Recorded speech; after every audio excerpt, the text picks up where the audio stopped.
السلام علیکم ورحمۃ اللہ وبرکاتہ۔ آئیے آج ہم جانتے ہیں سجدہ تلاوت کے احکام و مسائل۔ سجدہ تلاوت کسے کہتے ہیں؟ یعنی کتاب اللہ کی تلاوت کے دوران جو سجدے آتے ہیں جہاں پر سجدے کا حکم دیا گیا ہے اور نبی کریم صلی اللہ علیہ وسلم سے وہاں سجدے کرنا ثابت ہے، تو ان سجدوں کو ہم سجدہ تلاوت کہتے ہیں جو قرآن مجید کی تلاوت کے دوران آتے ہیں۔ ٹھیک ہے، تو قرآن مجید میں کل 15 سجدے ہیں۔ بعض لوگوں نے 14 بھی کہے ہیں، لیکن صحیح قول، راجح قول 15 سجدوں والا ہے۔ سورۃ الحج میں 2 سجدے ہیں، اس مناسبت سے کل 15 سجدے بنتے ہیں۔ ٹھیک ہے، تو اس کا حکم کیا ہے؟ سجدہ تلاوت سنت ہے، واجب نہیں۔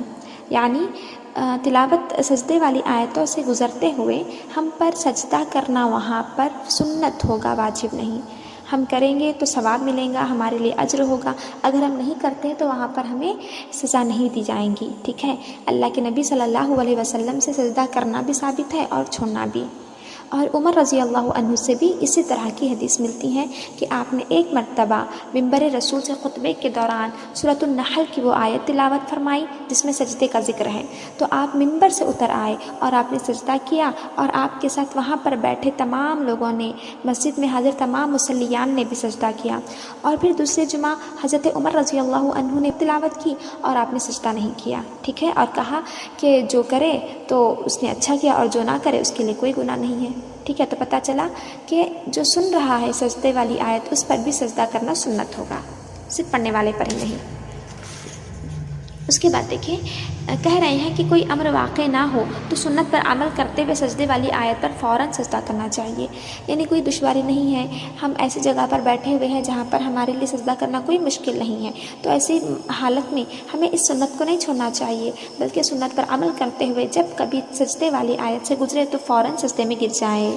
ٹھیک ہے، تو سنت کو نہیں چھوڑنا چاہیے، یہ سوچ کر کے کہ یہ سجدہ واجب نہیں ہے ہمیں ہلکے میں نہیں لینا ہے، بلکہ ہر اس آیت سے گزرنے پر جس آیت میں سجدے کا حکم دیا گیا ہے ہمیں سجدہ کرنا چاہیے تاکہ سنت پر عمل ہو۔ اب دیکھیں، سجدہ تلاوت ایک ہی سجدہ ہے، 2 سجدے نہیں ہیں بلکہ ایک ہی سجدہ کرنا ہوگا۔ ٹھیک ہے، اب کیا کرنا ہے؟ سجدہ تلاوت کی دعا پڑھیں، جو دعا آپ کو کورس میں یاد دلوائی گئی ہے اس دعا کا حوالہ یہاں پر دیا گیا ہے، سجدہ وجہ الذی والی دعا کا۔ اس کے علاوہ دیگر دعائیں بھی نبی صلی اللہ علیہ وسلم سے ثابت ہیں۔ ٹھیک ہے، اگر ان میں سے کوئی دعا ہمیں یاد نہیں ہے تو پھر اتنی آسانی ہے کہ جو ہم عام سجدے میں نماز میں پڑھتے ہیں وہ دعا بھی ہم سجدے میں پڑھ سکتے ہیں۔ ٹھیک ہے، اگر سجدہ تلاوت کی خاص دعا جو حدیثوں میں آئی ہے وہ دعا اگر ہمیں یاد نہیں ہے تو پھر عام دعا جو نماز میں پڑھتے ہیں نماز کے سجدوں میں وہ دعا پڑھی جا سکتی ہیں۔ یاد رہے کہ سجدہ تلاوت صرف ایک سجدہ ہے۔ قرآن سننے والا بھی سجدہ تلاوت والی آیت سن کر قاری کے ساتھ سجدہ کرے گا۔ ٹھیک ہے، سننے والے پر بھی سجدہ تلاوت کرنا سنت ہے۔ اگر وہ کسی سے سن رہا ہے سجدے والی آیت سے قاری قرآن پڑھنے والا گزر رہا ہے تو سننے والا بھی سجدہ کرے۔ اس کی مثال جو ہے نماز ہے، نماز کے دوران جب امام صاحب ایسی آیت کی تلاوت کرتے ہیں نماز میں، ان آیتوں کی قرأت کرتے ہیں جن میں سجدہ آیا ہے، تو امام بھی سجدے میں جاتے ہیں اور ان کے ساتھ مقتدی بھی۔ ٹھیک ہے، اور اس کے علاوہ عام حالتوں میں بھی جب کبھی کوئی پڑھ رہا ہے، قرآن کی تلاوت کر رہا ہے، سجدے والی آیت سے گزرے تو اس کے ساتھ اس کے سننے والے بھی سجدے میں چلے جائیں گے۔ ٹھیک ہے، سورۃ النجم جب نازل ہوئی تو سیرت کا بڑا ہی مشہور واقعہ ہے، صحیح احادیث میں موجود ہے کہ اللہ کے نبی صلی اللہ علیہ وسلم مکی دور تھا، سورۃ النجم نازل ہوئی اور آپ صلی اللہ علیہ وسلم صحابہ کے سامنے پڑھ رہے تھے، جیسے ہی سجدے والی آیتوں سے گزرے تو آپ خود بھی سجدے میں چلے گئے اور آپ کے ساتھ صحابہ بھی۔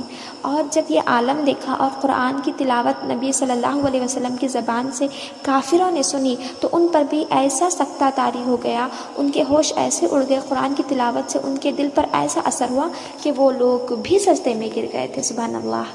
ٹھیک ہے، تو پتہ چلا کہ سننے والوں کے لیے بھی سجدہ تلاوت کرنا سنت ہے۔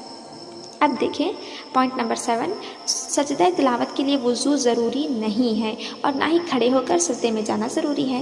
ٹھیک ہے، ہم قرآن کی تلاوت کے لیے بیٹھے ہوئے ہیں اور ہمیں یاد نہیں کہ ہم وضو سے ہے یا نہیں۔ یوں تو ایک مسلمان کو ہمیشہ باوضو رہنے کی کوشش کرنی چاہیے، کبھی کبھار ہم وضو کے ساتھ نہیں ہیں تو ایسی حالت میں قرآن بالکل پڑھ سکتے ہیں، پکڑ سکتے ہیں۔ ٹھیک ہے، تو ایسے موقع پر اگر ہم قرآن کی تلاوت کرتے ہوئے سجدے والی آیت پر چلے جائیں تو یہ سوچ کر کہ میں وضو سے نہیں ہوں، آپ سجدے سے پیچھے نہ ہٹے بلکہ بغیر وضو سو بھی سجدہ تلاوت کیا جا سکتا ہے، اور سجدہ تلاوت کرنے کے لیے ضروری نہیں ہے کہ ہم کھڑے ہو کر سجدے میں جائیں، بلکہ بیٹھ کر تلاوت کر رہے تھے تو وہیں سے بیٹھے بیٹھے آپ سجدہ کر سکتے ہیں۔ اس کے بعد دیکھیں تکبیر کہتے ہوئے سجدے میں جائیں اور دعا پڑھ کر بغیر تکبیر کے سر اٹھائیں۔ دیکھیں جب ہم سجدے میں جا رہے ہیں تو ہم نے یہ جانا کہ کھڑے ہو کر جانا ضروری نہیں ہے، بیٹھے ہوئے ہیں وہیں سے سجدے میں چلے جائیں گے۔ جاتے وقت تکبیر یعنی اللہ اکبر کہنا ہے، جیسے سجدہ کرتے ہیں بالکل ویسے ہی کریں گے جیسے نماز میں ہوتا ہے۔ وہ دعا پڑھنا ہے جو سجدے تلاوت کے لیے ثابت ہے، اگر یاد نہیں ہے تو پھر عام دعا پڑھنا ہے نماز کے سجدے والی۔